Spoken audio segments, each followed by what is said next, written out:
Bien-aimés dans le Seigneur, aujourd'hui est encore un jour de grâce où nous pouvons venir, n'est-ce pas, devant sa présence pour chercher la vie.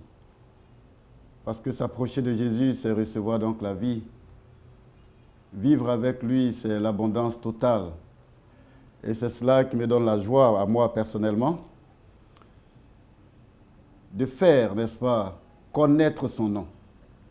À tous ceux qui, de près ou de loin, sont découragés, ceux qui pensent que Dieu ne les a pas écoutés depuis longtemps, ce soir, je voudrais vous encourager à rester connectés et surtout à le servir, que rien ne vous décourage. La vie elle-même est difficile déjà. Donc s'approcher de Jésus, c'est choisir donc la vie.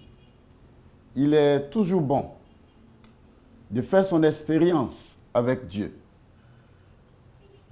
Mais c'est aussi bon d'écouter les conseils afin d'éviter les expériences désagréables, les expériences amères. Aujourd'hui, nous allons parler d'un thème que j'aime très bien personnellement, parce que ça me donne beaucoup de leçons. J'aime ce thème aussi parce que je crois que quelqu'un là-bas dehors, dans son salon, à l'écoute, trouvera dans ces quelques mots une source de motivation, d'encouragement. Nous allons d'abord prier et demander au Dieu, propriétaire donc de sa parole, de nous orienter à trouver le mot juste pour que les enfants de Dieu soient édifiés. Prions. Notre Père et notre Dieu, Créateur des cieux et la terre, toi qui fis l'homme à ton image, nous te remercions pour ton amour immense, pour ta grâce, ta faveur, ta miséricorde. Merci Seigneur de descendre dans la boue de ce monde, de nous chercher, de nous laver, de nous dépoussiérer et de nous donner, Seigneur, à nous qui n'étions rien, un avenir. Oh Seigneur, que ton nom est grand, que ton nom est immense. Sois célébré pour ce que tu es. Alors que ta parole s'ouvre maintenant, Seigneur, je t'en supplie, envoie-nous ton esprit ici, du haut de cette chair. Envoie ton esprit sur les auditeurs, tous ceux qui nous écoutent et nous écouteront demain. Et permets, Seigneur, que de par ces quelques mots, certains trouvent la transformation de leur vie. Merci de nous accorder cette faveur. Fasse que je diminue et que tu croisses, pour que seul ton nom soit glorifié au nom de Jésus-Christ. Amen.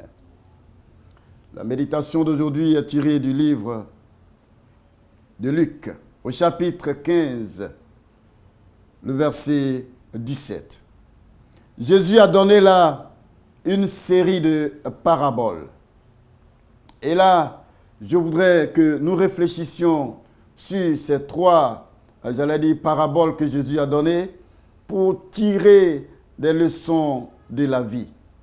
Je l'ai déjà souligné, la vie n'est pas aisée aujourd'hui. Beaucoup de difficultés, les tentations fusent de partout. Mais le Seigneur n'abandonne pas ses enfants. Peuple choisi du Seigneur, frères et sœurs, auditeurs, Dieu n'a jamais abandonné ses enfants. Et c'est cela que je voudrais partager avec vous. Moi, j'ai fait l'expérience de la démonstration de sa grâce. Pour les perdus, pour le perdu que j'étais, il est venu me chercher. Et je voudrais partager cette grâce avec toi. Et le titre donc de notre méditation est ceci. Perdu à l'intérieur ou à l'extérieur, on est perdu quand même. Perdu à l'intérieur ou à l'extérieur, on est perdu quand même. Juste pour dire qu'on peut se perdre dans la maison. Je me souviens que nous sommes partis une fois visiter la grande basilique ici à Yamoussoukro. Et nous étions en train de suivre le guide. Quand on a fait le tour, nous sommes montés, on est descendu, il a raconté l'histoire et tout ça. Il y a un groupe qui était resté derrière et qui cherchait son passage. Il y avait beaucoup d'hommes, de touristes. Donc, ils sont restés derrière en train de contempler la beauté de la basilique. Et après, ils ne savaient plus où passer pour descendre. Je me suis rendu compte qu'on peut se perdre à l'intérieur d'une maison. Et je voudrais partager cette expérience avec vous. Jésus donc, la Bible dit que les pharisiens et les publicains et de toutes ces personnes-là s'approchaient donc de Jésus pour l'entendre. Et les pharisiens, eux, ils sont venus pour entendre, mais aussi pour épier les autres, pour les espionner. Et ils murmuraient et disaient, cet homme accueille des gens de mauvaise vie et mange avec eux. Parce que certains pensent qu'ils sont le sommet, la référence. On en voit ça dans le monde. Mais la tristesse que j'ai ce matin, c'est qu'on en trouve dans l'église et à l'intérieur. Et tous professent connaître Jésus. Tous pensent le servir. Parce qu'ils pensent que dans la congrégation, il y en a qui ne sont pas dignes d'être là. Et que c'est eux qui ont, n'est-ce pas, le monopole de la grâce et qui sont dignes de recevoir la grâce du Seigneur, la bénédiction. Et que c'est chez eux que Jésus doit entrer. C'est chez eux que Jésus doit manger. C'est avec eux que Jésus doit passer le temps. Que les autres n'en sont pas dignes. Parce que selon l'esprit pharisaïsme ici, que ces hommes-là n'en sont pas dignes. Ne sont pas dignes de la grâce de Dieu. Mais laissez-moi vous dire, par l'esprit que le Seigneur me donne ce matin, que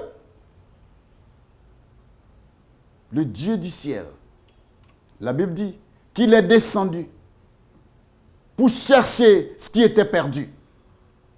Vous qui pensez que vous avez déjà trouvé le chemin, il n'est pas venu pour vous. Nous qui croyons être perdus, c'est pour nous, c'est pour moi, mon frère, c'est pour toi. Quand tu reconnais que tu es égaré, c'est pour toi qu'il est venu. C'est à cause de cette mauvaise vie que Jésus est venu. Cette mauvaise vie que tu mènes, qu'il est venu. N'attendez pas d'être juste d'ailleurs. Comment tu vas être justifié si tu deviens en Jésus? Et Jésus va donner donc, pour répondre à ses détracteurs, une série de paraboles. J'allais dire deux éléments. Ici, la drachme ici qui se perd à l'intérieur de la maison et le fils qui se perd aussi à l'extérieur de la maison. Pour dire qu'on peut se perdre même dans une maison. Jésus déclare ceci. Quel est, n'est-ce pas, quel homme d'entre vous, s'il a 100 brebis et qu'il en a perdu, n'est-ce pas, une, ne laisse les 99 autres dans le désert pour aller, n'est-ce pas, à la recherche, n'est-ce pas, de celui qui est perdu. Sinon, celle qui est perdue, pardon. Et ici, il continue à la deuxième parabole pour dire ceci. Qu'une femme avait 10 drachmes. Et là, elle perd cette fois-ci une seule. Elle va maintenant allumer la lampe dans la maison, en plein jour. Cela montre l'importance de la pièce égarée. L'histoire nous dit que ces pièces d'argent qu'on passait de main à main, de fille à mère, pour l'héritage, quand on va donc se marier. Il se trouve que cette pauvre dame devait transférer, n'est-ce pas, ces 10 drachmes à sa fille. Elle vient de perdre, n'est-ce pas, une des pièces. Et la Bible dit qu'elle ouvre sa porte. La tristesse, j'allais dire, de la situation que les maisons en son temps n'avaient pas de grandes fenêtres vitrées comme vous avez aujourd'hui. Souvent quand nous lisons ces paraboles, on ne les comprend pas vraiment parce que le contexte dans lequel l'histoire se passe, ça n'est pas le même aujourd'hui. En plein jour, on a l'électricité dans nos maisons. Mais avant, toutes les maisons étaient noires, même la journée. Et là, la Bible dit que la pauvre dame va allumer donc la lampe. Et là, elle va balayer la maison. L'histoire de balayer la maison fait sortir, parce que les maisons n'étaient pas carrelées comme nos maisons aujourd'hui. Les maisons n'étaient pas cimentées comme aujourd'hui. Elle sort la poussière donc de la maison. Elle va tamiser la poussière. Elle va fouiller dans la poussière, dans la terre, dans la cendre pour retrouver la pièce. Et la Bible déclare que lorsque la femme a trouvé donc cette pièce précieuse, elle a appelé les voisins et il y a eu célébration. Chers amis, Jésus ne s'arrête pas à ce niveau. Il pousse encore le pion pour parler à ses détracteurs pour leur dire ceci. Qu'un homme avait 2 fils. Et le plus jeune, un matin, s'est réveillé. Et il dit à son père, donne ma part d'héritage. Et que j'aille voir ailleurs. Oh, j'aime cette histoire parce qu'elle est d'actualité. Je regarde dans les familles et je vois que dans le système de matriarcat et de tout ça, je vois que les neveux souvent assassinent les oncles pour précipiter leur règne sur l'héritage. Et là, l'enfant, son père était en vie. Et il dit à son père, dans le fond, papa, je suis fatigué de rester ici. Son père pensait que l'enfant avait mal dormi, qu'un petit mal de tête, ça peut faire parler, ou bien la veille, peut-être l'enfant allait boire un peu quelque part. Il revient le lendemain, il insiste. Que j'ai envie d'aller voir sous d'autres cieux.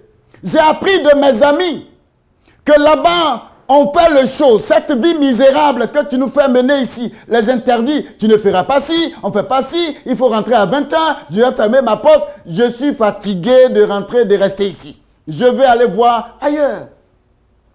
J'imagine un bon père sage de déléguer les voisins.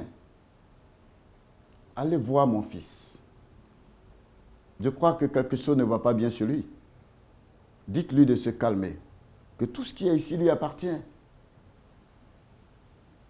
Comment ce jeune homme va refouler sa vie? Il dit, vous êtes vieux, vous êtes fatigué. Vous ne comprenez pas la vie.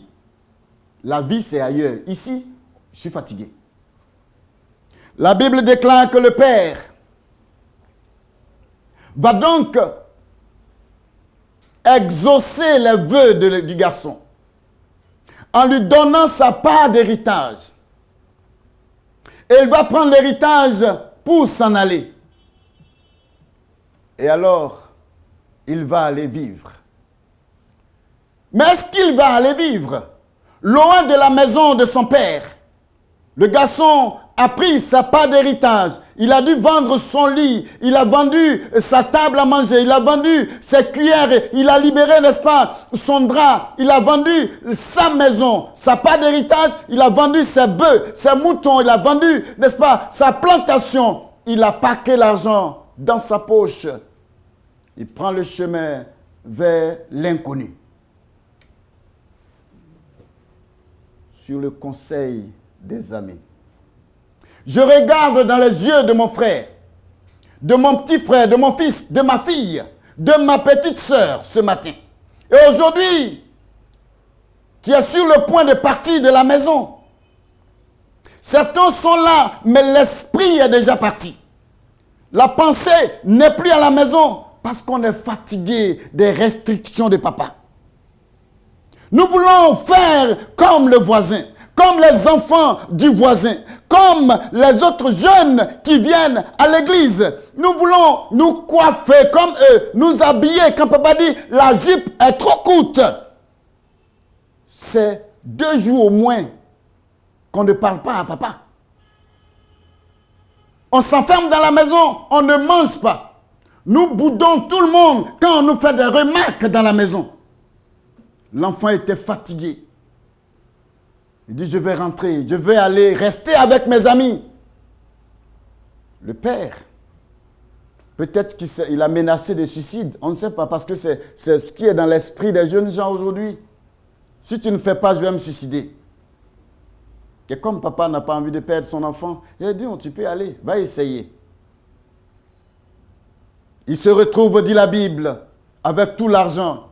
Vous savez que quand vous avez l'argent avec vous, pour ceux qui vont à l'école, quand on allait à l'école, le jour qu'on vous a donné un 500 francs, vous avez beaucoup d'amis derrière vous. Et là, vous achetez le pain, vous achetez le lait, vous achetez les croquettes, vous achetez... Et là, le Seigneur, dans sa grâce, la Bible dit que le garçon a commencé par dépenser l'argent. Le mot à souligner ici, c'est que l'argent a été dépensé dans la débauche, dit la Bible. Les jeunes filles étaient après lui. Parce que c'était le don Juan en cette période-là. C'est lui qui était, j'allais dire, la source d'inspiration de sa génération. Il achetait et les autres mangeaient. Il achetait et les autres buvaient. Il s'est fait de nouveaux amis. Oh, je vois ce garçon qui sûrement est parti de la maison paternelle et a appris à fumer là-bas. Je regarde ce garçon d'ici et je le vois couché entre les bras des jeunes filles. D'ici, je le vois avec beaucoup de tristesse, en train de vomir après avoir bu. À qui peut-être on a proposé même la drogue. Loin de la maison du Père, mes amis, c'est le froid total.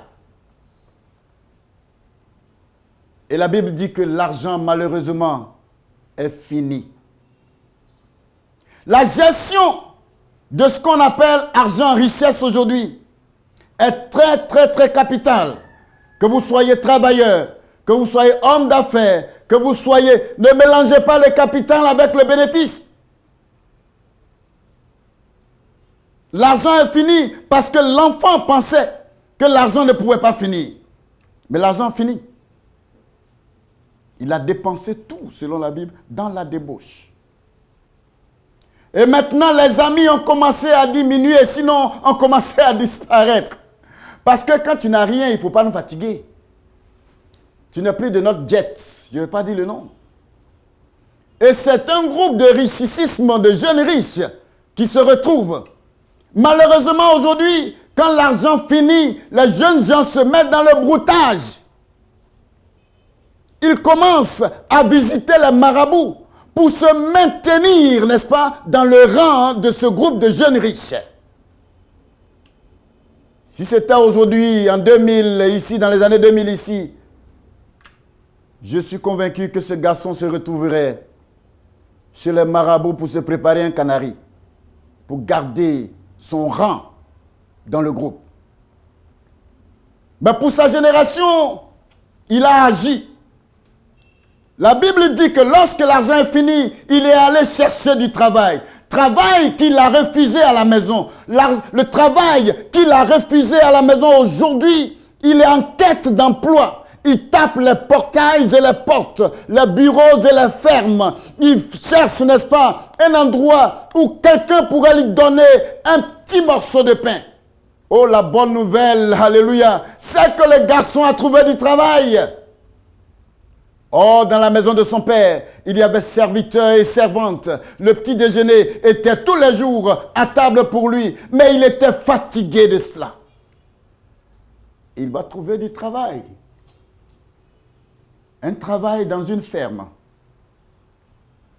Le monsieur lui dit, je vais t'employer, mais tu seras le gardien de mes porcs. Waouh! De son statut de prince, le voici en train de travailler désormais. Alléluia. Que c'est bon de travailler. Travailler ici, être au service et gardien des pourceaux. Et il avait tellement faim. Il était ténaillé, tiraillé par la faim, torturé, n'est-ce pas, par la faim, qu'il voulait même lutter le repas des porcs. Regardez d'où il est venu et où il est tombé. Du palais royal, il se retrouve dans la boue de la porcherie. je regarde ma vie, et je regarde mon frère, je regarde mon fils, je regarde ma fille, je regarde ma soeur,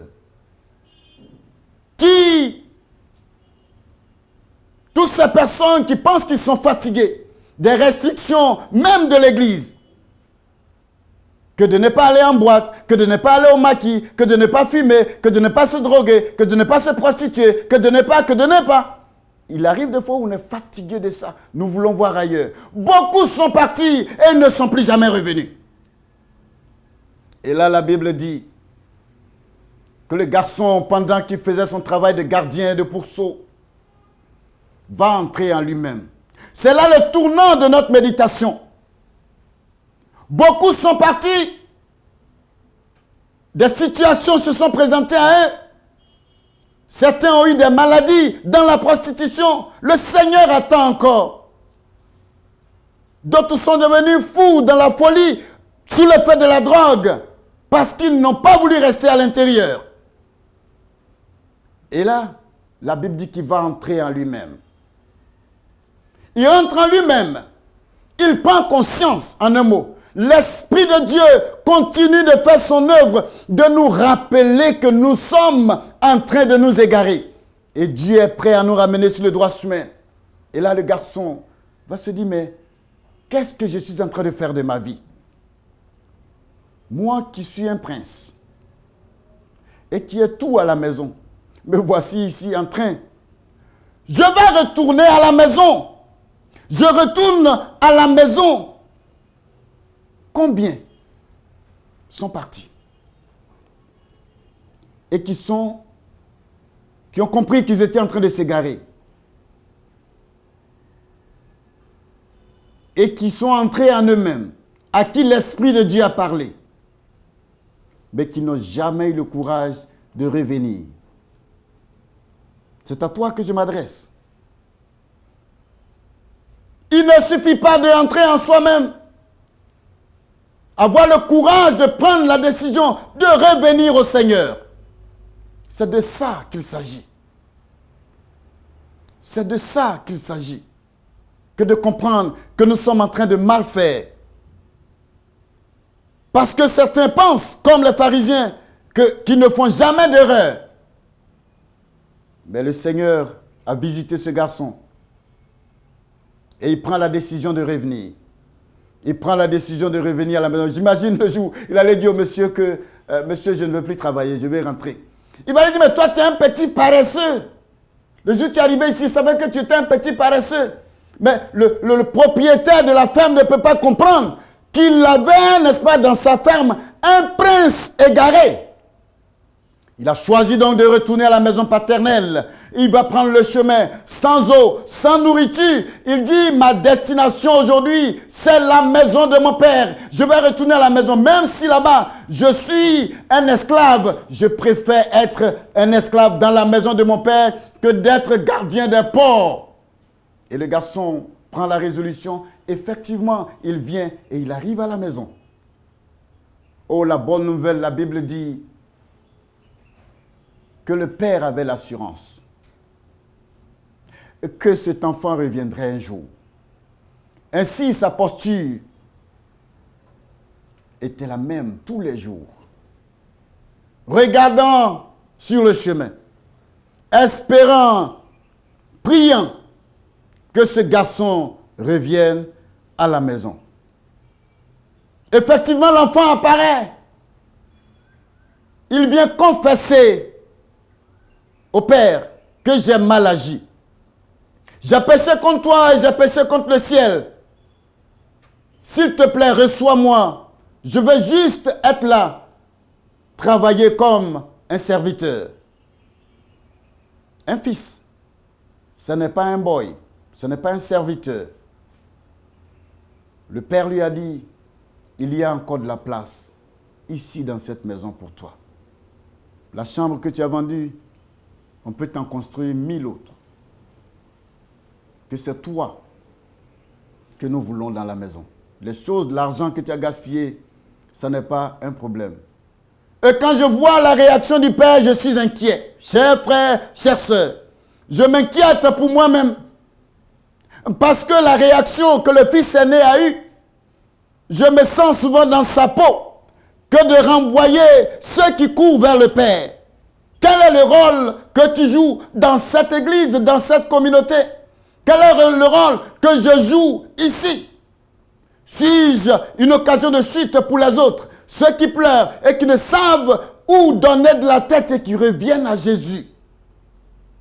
Qu'est-ce que tu fais tapis dans le coin de l'église, en train de grogner parce qu'il est revenu et que Jésus l'a accepté?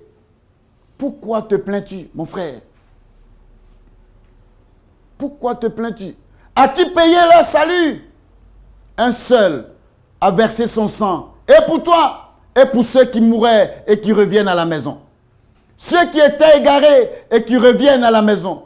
Ton rôle, fils aîné, ton rôle, c'est de préparer la maison pour les accueillir. Beaucoup font l'expérience aujourd'hui de tester le goût de la vie hors de la maison paternelle. Ils ont vu que cette vie de l'autre côté est très, très, très amère. Pour moi, je n'ai aucune envie de sortir même de la cour, de la maison paternelle. Parce que là, j'ai ce qui est réconfort. À la maison de mon père, j'ai ce qui est paix. Tout le bruit des pharisiens, ce n'est pas mon affaire. Et ça ne devait pas t'inquiéter, mon frère. Si le Seigneur t'appelle aujourd'hui par son esprit, après tant d'années d'égarement, reviens à la maison. N'aie pas peur de quand dira-t-on, reviens à la maison. Il y a encore de la place pour toi.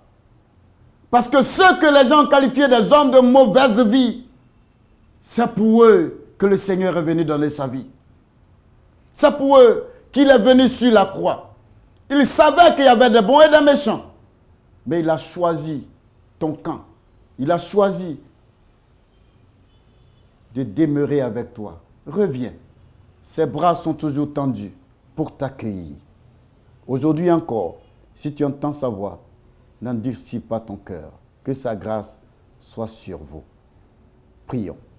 Dieu de grâce et de bénédiction, tes enfants égarés reviennent aujourd'hui. Ouvre tes grands bras comme tu l'as fait, comme tu l'as toujours fait, et bénis chacun. Reçois, installe-les au nom de Jésus-Christ. Amen.